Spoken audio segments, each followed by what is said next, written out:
जय श्री कृष्ण। प्रिय भक्तों, आज के इस वीडियो में हम विशेष रूप से बात करेंगे ग्रहण के विषय में। क्या आप जानते हैं आने वाली अमावस्या पर ग्रहण है? और क्या आप जानते हैं कि किन किन देशों में होगा? आप जानते हैं अगर अमावस्या पर ग्रहण है तो फिर जो अमावस्या पर किए जाने वाला श्राद्ध, दर्पण आदि कार्य वो कैसे होगा? ग्रहण के समय हमें क्या कार्य करने चाहिए, क्या नहीं करने चाहिए? ग्रहण के नियम क्या है और ग्रहण के बाद किस प्रकार से शुद्धि होती है? ग्रहण पर किया जाने वाला दान बड़ा कल्याणकारी होता है, तो वो दान कैसे करना है, कब करना है, ग्रहण के बाद, ग्रहण के समय या ग्रहण से पहले? साथ ही बताएंगे आपको कि जिस दिन ग्रहण होता है उस दिन गर्भवती माताओं, बहनों को क्या ध्यान रखना होता है, इन सावधानियों की आवश्यकता होती है। इस प्रकार से संपूर्ण जानकारी आने वाली ग्रहण के विषय में आपको प्रदान की जाएगी। बहुत सारे लोगों के प्रश्न आ रहे हैं, पंडित जी के हमारे पास ऐसी जानकारी आ रही है कि आने वाली अमावस्या पर 12 अगस्त को ग्रहण होने जा रहा है, वो भी पूर्ण सूर्य ग्रहण होने जा रहा है, बड़ा ग्रहण होने जा रहा है। कुछ जगह पर तो ये भी है कि 100 साल बाद का रिकॉर्ड टूट रहा है, तो इसकी सच्चाई क्या है? ग्रहण कहां कहां होगा और विशेष रूप से भारत में ग्रहण होगा या नहीं होगा? अब क्योंकि हमारे जो दर्शक हैं वो पूरी दुनिया में हैं, हमारे जो चैनल हैं लगभग 122 देशों में देखा जाता है। विशेष रूप से आप सभी दर्शक जो अमेरिका में हैं, बहुत से दर्शक हमारे अफ्रीकन कंट्रीज में हैं, बहुत से दर्शक हमारे ऑस्ट्रेलिया और यूरोप से भी हमारे पास आपके संदेश, मैसेज आए हैं जिसके माध्यम से आप पूछ रहे हैं। तो आप सबके लिए एक ही वीडियो में बना रहा हूं जिसमें सभी के लिए जानकारी होगी। आप रूप से देखें, अंत तक देखें तो आपके सभी प्रश्नों के उत्तर इस आने वाले ग्रहण से संबंधित आपको प्राप्त हो जाएंगे। आइए जानकारी आरंभ करते हैं। आपसे निवेदन है कि वीडियो थोड़ा सा भी उपयोगी लगे तो लाइक अवश्य कीजिएगा और जितना हो सके शेयर कीजिएगा। इसके 2 लाभ होंगे। एक तो यह है कि लोगों तक सही जानकारी पहुंचेगी, जिन देशों में ग्रहण है उन लोगों को भी सही जानकारी पहुंचेगी, और जिन देशों में ग्रहण नहीं है वहां के लोगों को भी सही जानकारी पहुंचेगी, जिससे कि उनके बीच का जो भ्रम है वो होगा और वो उसी के अनुसार अपनी 12 तारीख की आने वाली अमावस्या की सारी प्लानिंग कर पाएंगे, उसको कार्य को निर्धारित कर पाएंगे। ग्रहण के दुष्प्रभाव से बचने के लिए कमेंट बॉक्स में अवश्य लिखिएगा हर हर महादेव या जय महाकाल, भगवान महाकाल आपकी ग्रहण के दुष्प्रभाव से रक्षा करेंगे। आइए जानकारी आरंभ करते हैं। प्रिय भक्तों, सबसे पहला जो प्रश्न है आपका कि जो ग्रहण है उसमें हमें क्या करना चाहिए, क्या नहीं करना चाहिए और कैसे इस समय को व्यतीत करना चाहिए।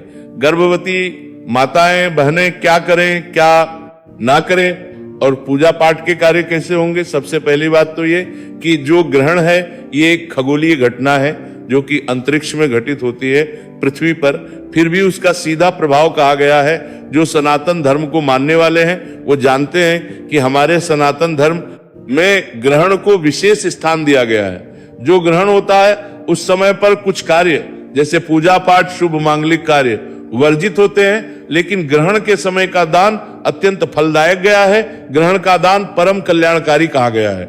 सबसे पहला प्रश्न कि ग्रहण होता क्यों है। ग्रहण के विषय में जो वैज्ञानिक दृष्टिकोण है मैं उसका सदा समर्थक रहा हूं। तो विज्ञान ये कहता है कि सूर्य अपनी दूरी पर है और पृथ्वी उसके चारों ओर चक्कर लगाती है, वहीं चंद्रमा पृथ्वी के चारों ओर चक्कर लगाता है। इस प्रकार से जब घूमते घूमते सूर्य और पृथ्वी के बीच में चंद्रमा आ जाता है तो उससे सूर्य प्रकाश पृथ्वी पर आना बंद हो जाता है। अब पृथ्वी क्योंकि बहुत विशाल है, बहुत बड़ी है, और चंद्रमा जब बीच में आता है क्योंकि सभी ग्रह गोलाकार है, तो पूरी पृथ्वी पर अंधकार नहीं होता। परंतु जिन देशों में उस समय सूर्य का प्रभाव होता है, अर्थात जिन देशों में दिन का समय होता है, जहां क्षितिज के ऊपर सूर्य रहा होता है, उन देशों में उस समय पर अंधकार छा जाता है। तो ग्रहण जो है केवल उन्हीं देशों को प्रभावित करता है। दूसरा ग्रहण जो है, सूर्य ग्रहण 3 प्रकार के होते हैं। पूर्ण सूर्य ग्रहण, आंशिक सूर्य ग्रहण और जिसे रिंग ऑफ फायर कहते हैं। आने वाला जो सूर्य ग्रहण है ये अधिकतर देशों में पूर्ण सूर्य ग्रहण कहा जा रहा है। बहुत समय के बाद पूर्ण सूर्य ग्रहण है ये, जो कई घंटे तक चलने वाला है। पूर्ण सूर्य ग्रहण तब होता है जब चंद्रमा पृथ्वी और सूर्य के बीच में इस प्रकार से आ जाए कि वहां सूर्य के प्रकाश को पूर्ण रूप से पृथ्वी पर आने से रोक दे, तो उसको पूर्ण सूर्य ग्रहण कहते हैं। वही जब चंद्रमा इस प्रकार से आता है सूर्य और पृथ्वी के बीच में, जिससे कि सूर्य का कुछ हिस्सा जो है चंद्रमा से ढक जाता है और कुछ दिखाई देता रहता है, तो इसे हम आंशिक सूर्य ग्रहण कहते हैं। और तीसरी अवस्था होती है वलयाकार सूर्य ग्रहण की। जब चंद्रमा सूर्य के सामने इस प्रकार से आता है कि जो सूर्य का ऊपर का गोलाकार आकार है वो चमकता हुआ दिखाई देता है और उसके बीच में केंद्र में एकदम काला अंधकार चंद्रमा का होता है, इसलिए एक वो रिंग के रूप में दिखाई देता है एक झल्ले के रूप में दिखाई देता है। इसको इंग्लिश में है रिंग ऑफ फायर और हिंदी में कहते हैं सूर्य ग्रहण। ये 3 अवस्थाएं हैं सूर्य ग्रहण की। अगर आध्यात्मिक दृष्टिकोण की बात करें या जो दंत कथाएं हैं उनकी बात करें तो आपने सुनी होंगी। वो दंत कथाएं ऐसा है कि जब राहु सूर्य देव को ग्रस लेता है उस समय को सूर्य ग्रहण कहा जाता है। अब आप कहेंगे जी राहु कैसे ग्रस लेता है?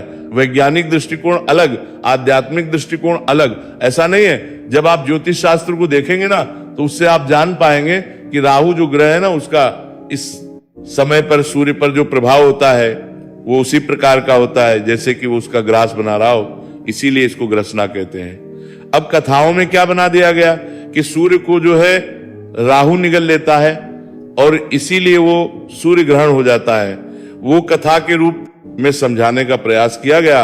अन्यथा ऐसा नहीं है कि हमारे वेद पुराणों में या शास्त्र में कुछ अनुचित जानकारी है। हम भी व्यापक दृष्टिकोण को रखते हैं, वैज्ञानिक दृष्टिकोण को ही रखते हैं। तो उस समय पर राहु का जो प्रभाव है सूर्य के ऊपर वो इस प्रकार का होता है ग्रह के रूप में, इसीलिए उसको ग्रसना कहा गया है। ये बात हुई कि ग्रहण होता क्यों है। जानकारी है कि ग्रहण के समय हमें करना चाहिए क्या क्या क्या सावधानियां रखनी है, किन किन नियमों का पालन करना है।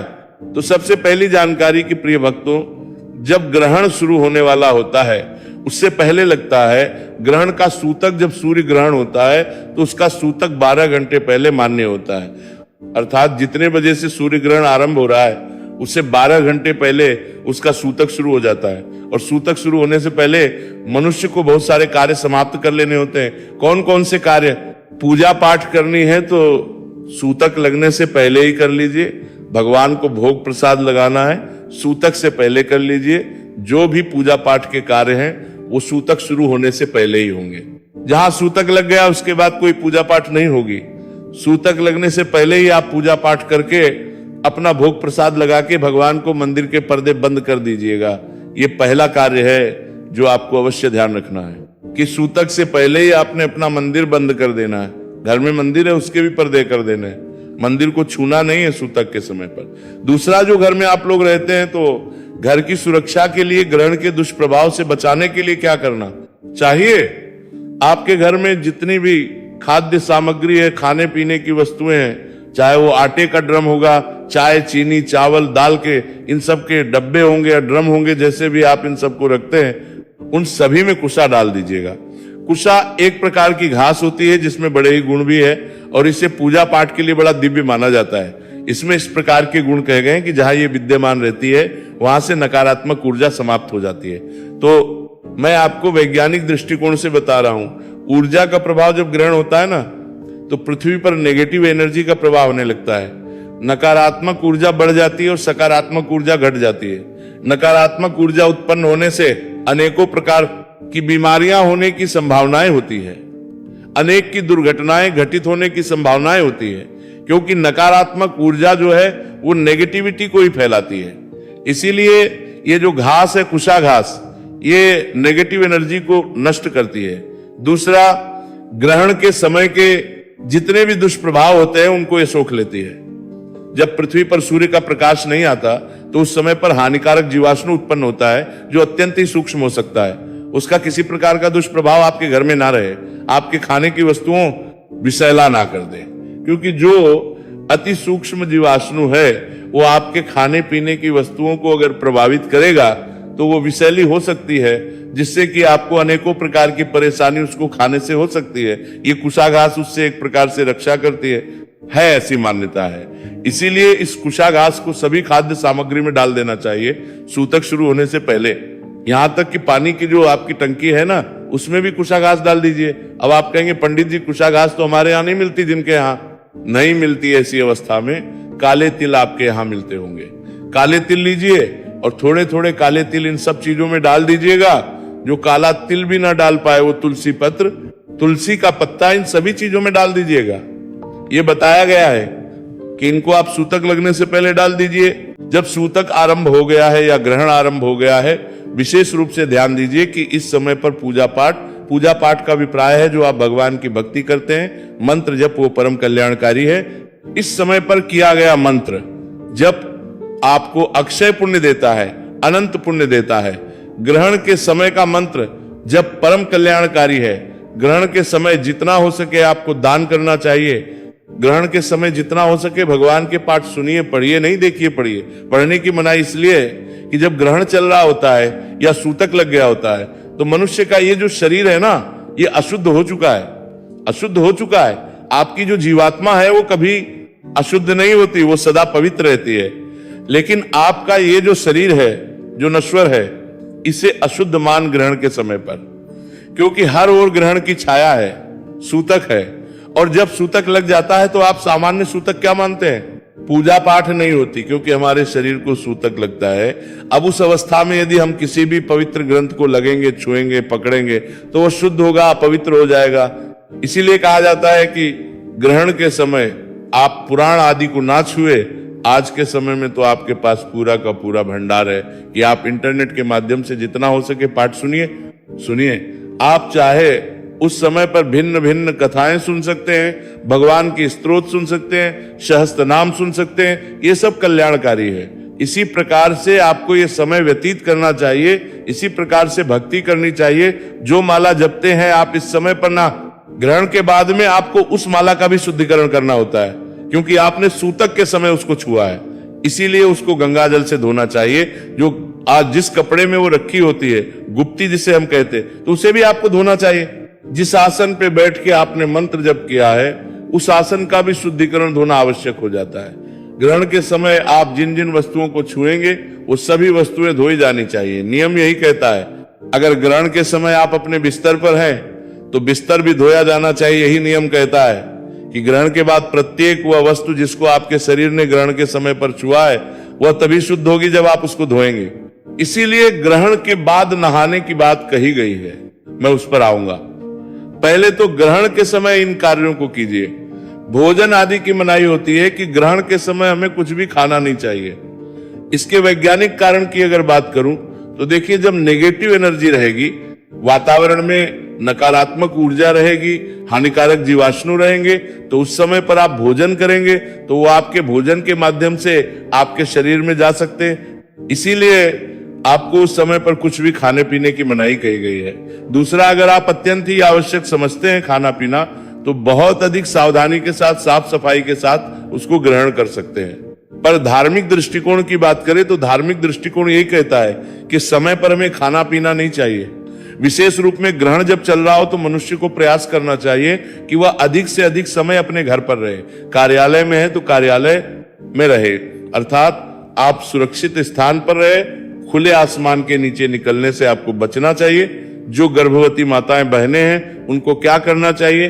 ग्रहण के समय गर्भवती माताओं बहनों को सोना नहीं चाहिए, निद्रा में नहीं जाना चाहिए। इसकी मनाही कही गई है।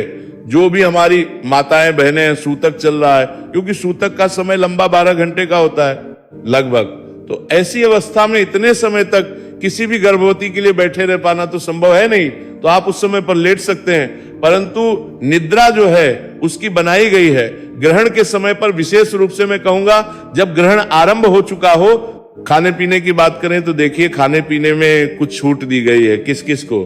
जो गर्भवती माताएं बहनें हैं उनको खाने पीने की छूट है, क्योंकि यदि वो नहीं खाएंगी तो उनके गर्भस्थ शिशु को हानि हो सकती है। इसीलिए, क्योंकि उनको तो खाते रहना होता है तो उनको खाने की मनाही नहीं है। एक बात, दूसरा, जो वृद्धजन है वो भी सावधानी पूर्वक खा सकते हैं। जिनकी दवाइयां आदि चल रही हैं, रोगी है, वो भी खा सकते हैं। और जो बालक है उनको भी नियंत्रित करना संभव नहीं है तो वो उनको भी आप खिला सकते हैं। पर ध्यान दें कि जब आप भोजन करें तो साफ सफाई का पूरा ध्यान रखें, शुद्धता का पूरा ध्यान रखें। शुद्ध भोजन करें जिससे कि किसी प्रकार का, अर्थात अशुद्ध ही आपके भोजन में ना जाए। किसी चीज से स्पर्श हो के किसी प्रकार का उसको खराब ना करें, दूषित ना करें। तो इस प्रकार से आप भोजन ग्रहण कर सकते हैं। अब प्रश्न उठता है कि ग्रहण समाप्त होने के बाद हमें क्या करना चाहिए? तो प्रिय भक्तों, जब ग्रहण समाप्त हो जाए, ग्रहण समाप्त होने के बाद सबसे पहले तो आप स्नान कीजिए। स्नान करने के बाद स्वच्छ वस्त्र धारण कीजिए, जो आपके पहने हुए वस्त्र हैं उनको आपको उसी समय धो देना चाहिए। घर में गंगा जल का छिड़काव कीजिए, पूरे घर में गंगा जल छिड़किए, पूजा स्थल आदि में गंगा जल छिड़किए। मंदिर के पर्दे खोल जो कुशाघास आपने डाली थी उन सबको निकाल के फेंक दीजिए और अब आप मंदिर में भगवान को स्नान आदि कराइए। आरती का समय है, आरती आदि कीजिए। भोग प्रसाद का समय है तो भोग प्रसाद आदि लगाइए। दान कब करना है? दान का नियम यह कहता है कि जब ग्रहण चल रहा है ना, उसी समय पर आपको मानसिक संकल्प कर लेना चाहिए, क्योंकि आप किसी भी चीज को छुएंगे उस समय तो वो तो अशुद्ध हो जाएगी। इसीलिए आपको उसी समय संकल्प कर लेना चाहिए कि प्रभु आज के दिन इस ग्रहण के समय में ये वस्तु दान संकल्प करती हूं या संकल्प करता हूं, इस प्रकार से मानसिक संकल्प कर लीजिए और उसके बाद जब ग्रहण पूर्ण हो जाए वो वस्तु दान कर दीजिए। दूसरा, आजकल क्या है कि बहुत सारे संस्थानों में आप ऑनलाइन दान दक्षिणा भेज सकते हैं, तो आपके पास ये ऑप्शन है।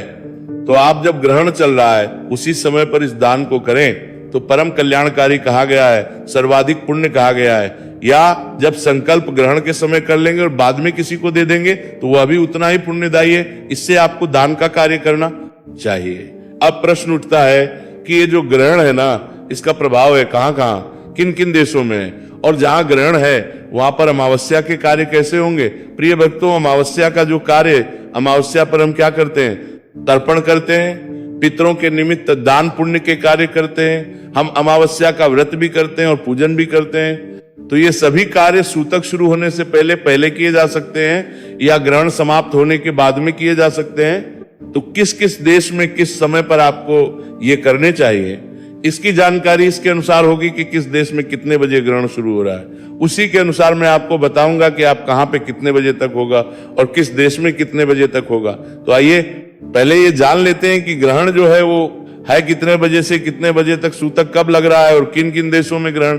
तो ग्रहण के विषय में एक तो पंचांग हमारे बताते हैं, दूसरी क्योंकि मैं वैज्ञानिक दृष्टिकोण को बहुत मानता हूं तो ऐसे में मैं जो खगोल विज्ञान के संस्थान है जहां से ग्रहण की जानकारी होती है, जो सरकारी विभाग होते हैं इनके विषय में हमारा वहां से भी जानकारी प्राप्त करने का प्रयास रहता है। तो सभी स्थानों से जानने के बाद जो सरकारी विभाग है, खगोल विज्ञान के विभाग है या जो हमारे पास माध्यम अन्य माध्यम में पता करने की, उन सभी से पता करने के बाद यह निर्णय हुआ कि हाँ 12 तारीख को आने वाली अमावस्या जो कि श्रावण मास की अमावस्या होगी उस पर ग्रहण है। सावन की अमावस्या 12 अगस्त को ग्रहण है। अब ये ग्रहण है कहां कहां, इसको एक बार जान लेते हैं। देखिए, इस ग्रहण का सर्वाधिक प्रभाव जो हो रहा है वो हो रहा है ग्रीनलैंड में, आइसलैंड में। यहाँ पूर्ण सूर्य ग्रहण होने जा रहा है स्पेन में, ध्यान दीजिएगा स्पेन में। तो यहां तक की अगर मैं बात करूं उत्तरी स्पेन की, तो उत्तरी स्पेन में तो लगभग 100 साल के बाद ये ग्रहण होने जा रहा है, दिखने वाला है पूर्ण रूप से। इसी के जो आप जानकारी कह रहे हैं ना बार बार कि 100 साल बाद ग्रहण, 100 साल बाद ग्रहण, वो इसी देश के विषय में विशेष रूप से कहा जा रहा है। ये बात अलग है कि लोग उसको अफवाह के रूप में सभी के लिए बता देंगे।